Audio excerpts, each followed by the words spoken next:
dun, dun, dun, dun, dun, dun, dun, doing things, singing things, all the kind of things that hey DV. Hey man, just a quick question. Oh, I love that sound. So my question is, what is today's third shift thoughts? So basically what I was thinking we could do is, I was going to run through music and what it means to me and how I create some of the music for the show. What? And in addition to that, we were going to talk about Jeff Goldblum's jazz band, which a lot of people don't really know about, but it's been super on my mind lately, and I've been listening to it at night, and I just think it's the coolest thing ever. No way. I love Jeff Goldblum. He's like the coolest thing ever. Okay. I'm gonna introduce the show so that way we can get started. Okay, Davey. Gotta get the jitters out. Gotta get all the nerves out of my system. Introducing Third Shift Thoughts with Joe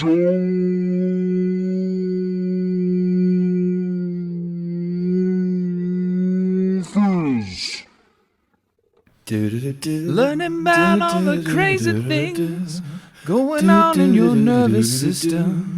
The world and other things that make you sing. All the things are gonna ring. And it's time for the place that you can be uniquely inspired. Third Shift Thoughts with Joe Fizz. Hi, so welcome to Third Shift Thoughts with Joe Fizz. I'm Joe Fizz. Sorry that it wasn't posted up on Saturday. I'm actually ordained through the Universal Life Church, and I performed a wedding ceremony for Lori and Mark. Shout out to them. Hope your first couple of days as a married couple is fantastic. So today, based on that, based on my friendship with Lori, and she is also one of the inspirations who came up with this podcast, one of the people who greenlighted it more so than anybody else, and was actually the first person to be like, hey, you should do this because it would be really cool, and we would like to see what would happen. Sorry, I'm adjusting my microphone. So here's the first thing that I'm going to talk about. The first thing on this episode of this week, we're going to talk about music. So I know that a lot of people sometimes question, what the point of music is. Like, why do we still... I had to take off my shirt, my overshirt. Calm down. Why people, want to play music, why people want to primarily get inspired by music. I know there are some people out there who just hate music. They think it's dumb. So what is it that, for me, brings music to the forefront? What is it that brings something to be? Why is it part of my being? Why is it part of who I am? A little bit of a sob story. When I was a kid, we lost a family member. And it was one of the most traumatic things that I've ever experienced. I've experienced other traumatic things that have gone on, and I've had to reconnoiter and transition, take them in, learn what they mean and how they fix and are part of my life. But one of the things that I love about music is that sometimes in life, the way I feel it, there are things that happen to you that you just can't describe other than with sound. It's why some people take up writing. It's why I really like writing for this podcast. It's just an outlet. It's something that's different for you.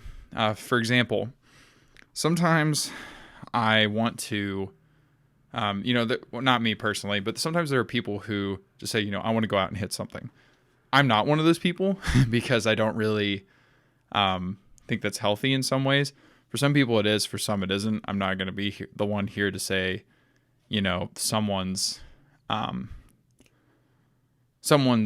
way to take out anger, for example, would be like to kickbox or something like that. I'm not here to say that that's not healthy, because there are healthy ways to do it. For me, though, I don't really like to hit things. It's just not part of who I am. It is cathartic, I will say, taking a sledgehammer to, say, like a broken car. We actually did that in undergrad as part of like there was kind of like a block party thing that we would have through the school. And there were times where they would have stuff like that, or like spray painting something, or, taking these like inflatable, gigantic, look like hamster balls, and you go running into somebody and it launches them to the ground, and it's just a fun time. So sounds like I'm contradicting my, previous statement. But it's not really, for me all the time. So what I do is I look for something where somebody I can connect to. For example, a book. Neil Gaiman is one of the best writers.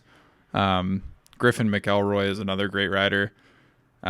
He does like the Adventure Zone and the Adventure Zone podcast and the books. Neil Gaiman just writes really beautiful work.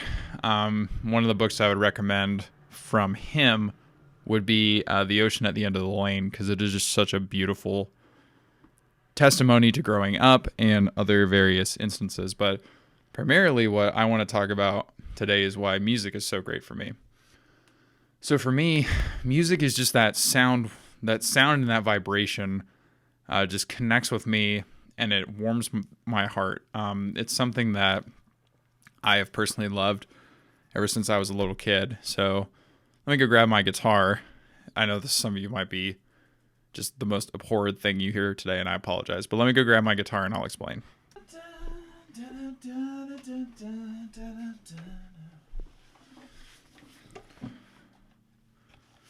All right, I'm going to pull out old Bathilda here. Bathilda bag shot for all those Harry Potter fans out there.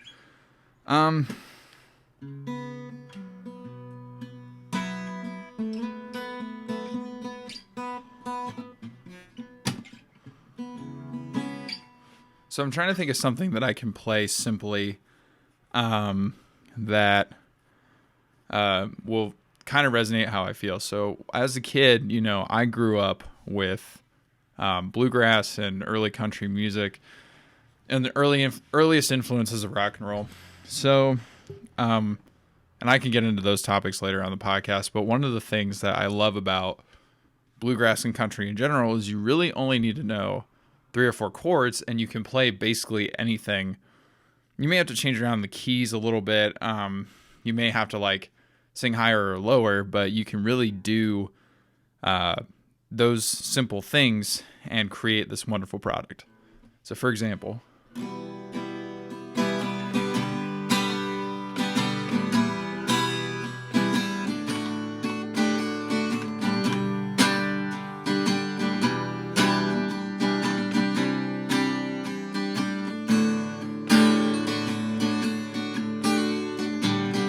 went down to the old folks' home, saw my grandpappy there, looking kinda scared at the morning. Didn't know if I was there, so I went to the ocean side and I took myself for a little drive. Wondered why he looked so frail, wondered if he saw a ghost. He looked so pale, but it's 2 times morning light. It comes around for each and every one of us, wondering when I'll take that ride on the celestial bus. Now the time has come again for me to lay my head down. Will I be happy? Will I be scared? Will I welcome on in the angels' sound of singing? Oh, whoa, whoa, whoa, whoa, whoa, whoa, whoa, whoa.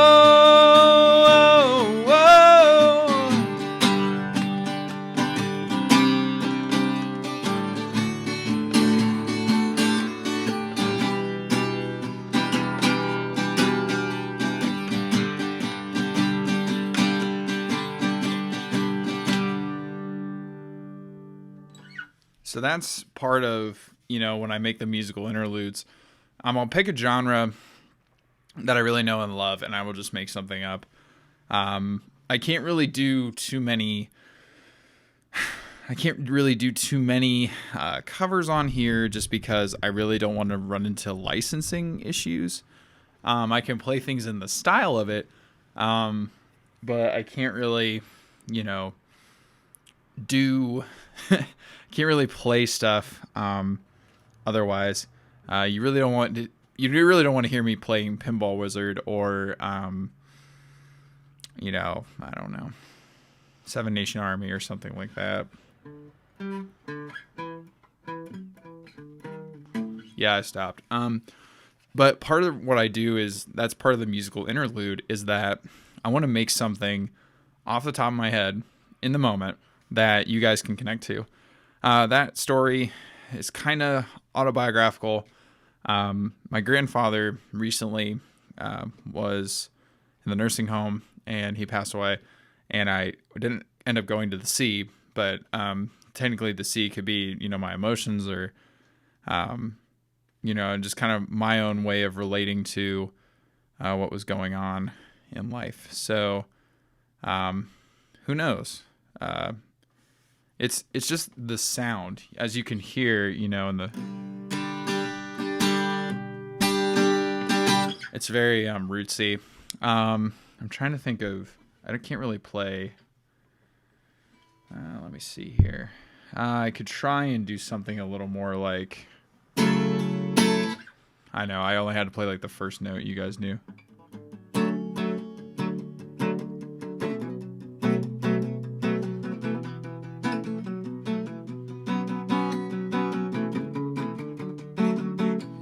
And I'm sure you can know what that one is too. But basically, something a little more somber. I can do something like.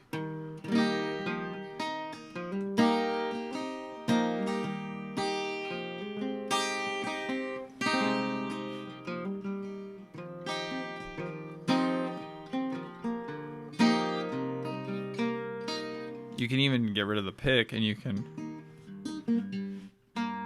do like a Lindsey Buckingham like picking style, for like the chain.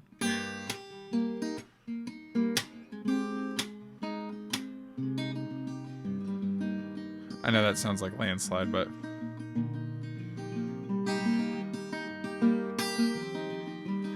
most of the things that I do for this podcast, I use loops in other various type of instances, and I'll throw my voice over it. So, for example, part of what the music, and I can do a part 2 of this too, to kind of explain a little bit more.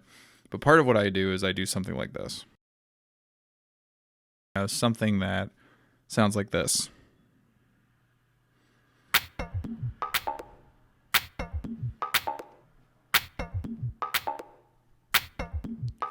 And then I'll think of something else to throw with it. Now, you got to pay attention to a couple things. The first is on the beat.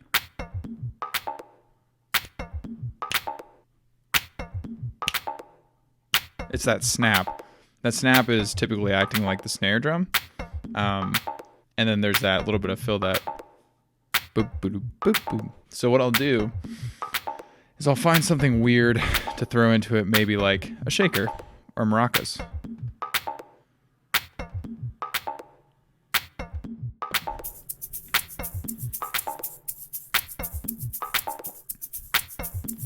And then typically I'll throw in something else too, something that'll grab your attention away from the beat.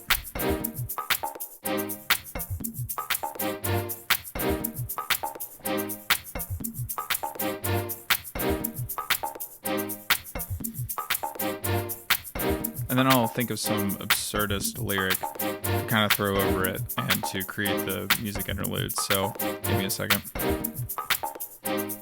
Mind you, this is all in real time. Like, I'm thinking of this and the lyrics as we go. So give me a couple beats to run through, and then I'll see what I can come up with.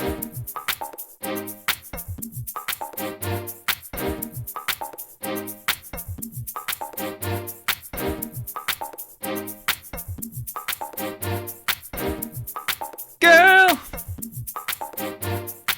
you know you make me wanna say hello. Girl, You know you make me wanna say hello. In your house and on the street, gonna get up and on my feet. Want to make you feel the beat that's grooving in my veins tonight. Veins tonight. So I was feeling a little bit of Stevie Wonder there. I kind of had that weird, or like, not necessarily a Jason Derulo vibe, but that's kind of what I was feeling with these strings that are thrown in there. I could also do something a little bit different, so maybe I can come up with something else here in a second.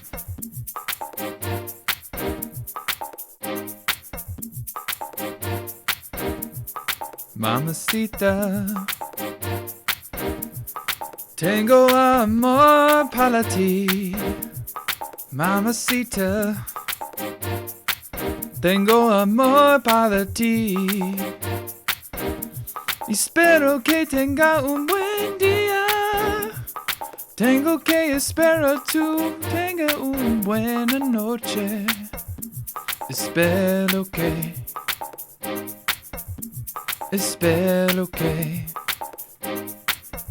Man, Spanish is so rough. Oh, my Spanish is so rough. But that's kind of what I do for the music interludes. I haven't been doing them too much recently, mostly because I want to be filling it with a little more content. But you kind of get the idea. And you can even throw in something like...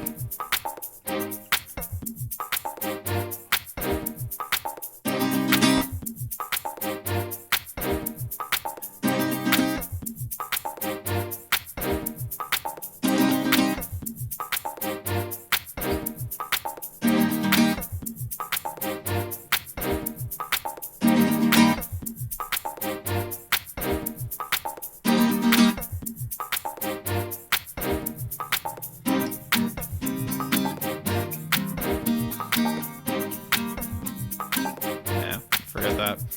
All right, so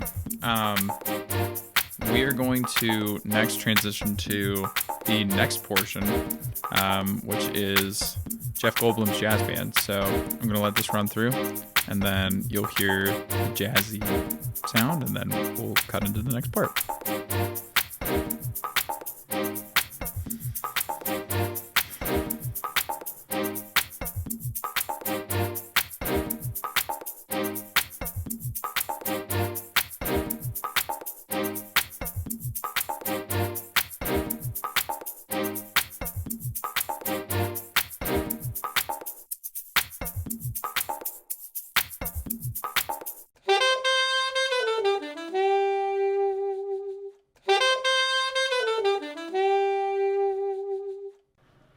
So let's picture something, if you will.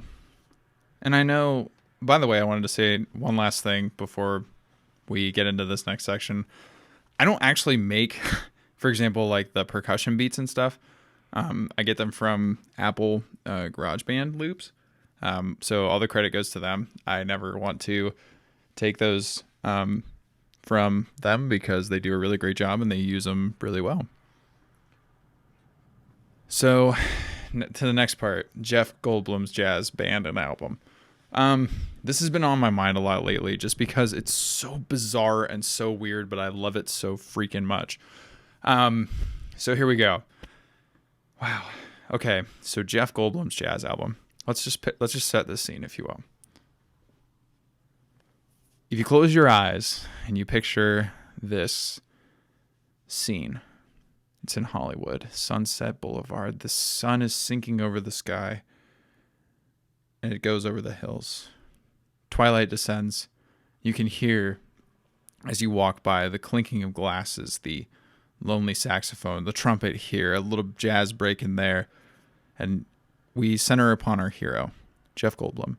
Hands in pockets, wearing the most flamboyant outfit that you can imagine, adjusting his thick Buddy Holly-like spectacles as he greets people that he has seen and has not seen. Treats everybody like a friend. Hey, how's it going? Jeff Goldblum here. Nice to see you. Hey, howdy. Come down to my jazz club. It's going to be a great time. Oh, okay. Well, we'll see you later, and be sure to swing on in. He just keeps going. You know, he's looking down at his shoes, and he's kicking some of the trash out of the way as he's walking. And who knows, maybe just kind of looking up and nodding and smiling as people who are just visiting Hollywood and the area just look down, and they're just kind of perturbed to see such a movie icon walking their direction, having given them a second glance and saying hello. He walks to his familiar club. He tucks his hands in his pockets once again and surveys the scene. Not a packed house because, well, it's not very well advertised, but it's his. The orchestra is his. This jazz club, this jazz band is his. Everything that he's worked up for in such a long time, it is because of the Goldblum. It is because he has decided that maybe movies aren't really for him all the time. Maybe he wants something more. New life, exciting, grabbing, gifting, everything that it could be jazz. In the instant that he sees it, as the lights go down, the curtain call comes. The drinks are being served. The clinking of glasses still goes on. The waiter's passing in and out of the tables. He ascends his throne, the piano bench, and he sits down. And he picks the first note and holds it. He looks up through those glasses and he gives a nod. The drummer kicks in and they start with a simple tempo and rhythm and beat. It's coming in and out as the trumpet and the saxophone take it up to. The Goldblum surveys the audience to see who's paying attention. And he notices not a cell phone in sight because they're all paying attention to him. They're paying attention to the thing that they came to see, the crowning jewel, the piece de la resistance. It is him and his band and the jazz, the thing that is constant yet not constant at the same time, the way that he, with a simple flick of his hand, can cue a member of the band as they do an amazing solo, followed up by Till Brauner on the trumpet, looking out into the crowd as he's done many a time before, and he takes the thing that is floating in the air, the moment, and he seizes it and he launches into this trumpet solo for something that is up-tempo, such as Cantaloupe Island, and he just wraps it around himself, and he wraps it some more, and he crafts this beautiful ball of sound, and he launches it back out into the audience to see what they say. And he's greeted by applause. And he looks up into the light, and he smiles. He knows that he's done something fantastic. And he knows that it maybe one day will end up on a live recording somewhere, a bootleg, something that will be passed down from generation to generation. Oh my God, did you see Till Brauner? Yeah, I saw Till Brauner and he was fantastic. Yeah, he was so good. Oh, Dal, don't you be talking like that. Till Brauner wasn't even of his times. We all know that John Batiste is the true trumpet player. Yeah, he's a piano player. You ain't even know what you're talking about. It's passed on down the streets. It's not even just staying in Hollywood. It's gone into the night for maybe someone in some random molecule in the future to pick up and grab. But right now, Till Brauner pops back into his spot and he realizes that day may not be today. It may not be tomorrow, but someday someone will recognize. The Goldblum looks up, and as he keeps playing his piano, he looks to see who else could cue. And he sees the drummer. The drummer takes the moment out of the air, and he just starts with a fill, a simple little fill, a fill that is cutting in a couple little hi-hat hits here, a couple of snare taps there, some fills. He keeps going, hits a couple of the cymbals. He cuts back in to his regular simple beat on the ride cymbal and the snare and the kick drum. The Goldblum looks for his next quote-unquote victim, and he sees the trombone player. He wants that slide. He wants the slide to come in and out like a radio frequency to capture the audience. And he does it, and you see the trombone player sliding his brass instrument as he's playing something fantastic. And then the Goldblum looks at another crown jewel of the night, Haley Reinhart. Haley Reinhart with an amazing voice, having been known for such gigs as Postmodern Jukebox and her own solo work. She knows this moment too, because if there's one constant in jazz, it's the improv portion. Truly, there isn't a wrong note in jazz. Well, maybe not. But we all know that there is something beautiful about the way the jazz can grasp a wrong thing and turn it into the right thing. A segue into the potential. And that's what Haley Reinhart does with her scatting. She scats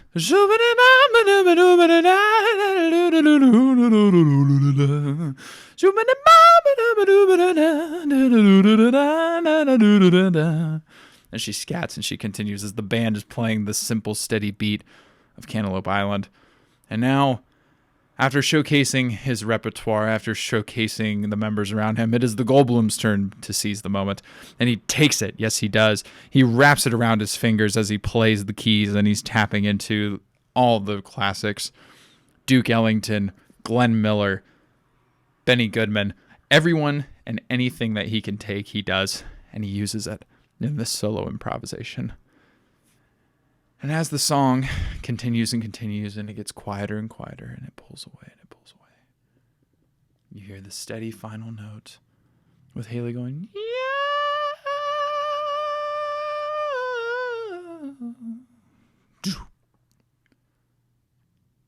And it ends. And the crowd stands up. They're riveted by this. And the Goldblum goes, thank you very much, ladies and gentlemen. Haley Reinhardt, oh my God. Till Bronner, absolutely amazing. Welcome to the evening. We're here on downtown beautiful Hollywood, and my name is Jeff Goldblum, and this is my jazz band, and we're here to play for you, all the greats, and hopefully you can get to stomping and singing along with us, but make sure to tip your waitresses, ladies and gentlemen, your waiters and your waitresses, because they are here serving you as we are serving you, and it's things like that that keeps people coming back every week for this institution to grow here at the Downtown Hollywood Jazz Club. And with that, let's cut into a Never Enter My Mind, a great piece by the great Miles Davis. Let's get ready to roll. And then they cut in again, and again, and again, with more songs, playing into the night, reminding everybody in this great, big, beautiful world that jazz is not lost. Live music is not lost. Live entertainment is still there. Where we spend day to day looking at our cell phones instead of talking to the person around us, getting to know humanity, the ability for music to grab your attention is still there. And as the Goldblum packs away his hands into his pockets once again to return maybe tomorrow night or the night after that, he's not too sure, he sees somebody, a little kid, that their parents brought to see one of the true masters of the craft. And the kid looks up, and he looks at the Goldblum, and he says, Hi, Mr. Goldblum. I was wondering, what's it like to be who you are? And the Goldblum looks down at the kid, and he goes, well, little guy, I'm not too sure, but I'm sure your parents know that it's cool to be a cool cat. Something incoherent. Something that isn't really, you're not really sure what it means. But to this kid, it makes sense. He knows it's all right to just be a cool cat. And he talks a little bit more with the Goldblum about chasing his dreams. The Goldblum, composes a crafty response that is not entirely truthful. It's not entirely wrong. It's just neutral. It's to remind the kid that it's going to take a lot of hard work, but the dreams are still there. And the kid goes off into the night, hoping and dreaming that maybe one day, and one day soon, he could be on that stage too. No, I'm not sure if this is how it came to be. I'm not sure if this is how the Goldblum ended up becoming a recording artist and recording Not One, which is live at the Capitol Studios with the Mildred Stutzer Orchestra. I think that's what it's called. It's available everywhere on your streaming services and available on vinyl too. I'm not sure if that's how it went, or if that's how he recorded the second album and hopefully many more albums before his time on this earth is done. But I would like to hope that in this anecdote, somehow in some way, this vagabond of normalcy, or rather non-normalcy, was what caused him to want to go in and want to record this. Who knows? Maybe it is, maybe it isn't. But the key of the matter is that he did it. and it's great. And you should honestly listen to the live sessions. That includes the likes of Till Bronner, Haley Reinhart, and Sarah Silverman, because they're fantastic. Some of the best jazz that I've heard in a while. Of course, we must include the new modern greats such as Melody Gardot, Jamie Cullum, and John Batiste, because John Batiste is one of the best. However, this album is distinct. It's different. It's something that grabs your attention. And yeah, it's just fantastic. So with that, ladies and gentlemen, this orator bows for the evening and must go take a nap before his third shift. However, we're looking at 2 more weeks before a new Third Shift Thoughts comes into the atmosphere, which looks like the weekend of the 25th and 26th. Once again, I apologize for the delay, but once again, congrats on your nuptials, Lori and Mark. Thank you for having me officiate. It was a great time. And with that, ladies and germs, we'll see you next time.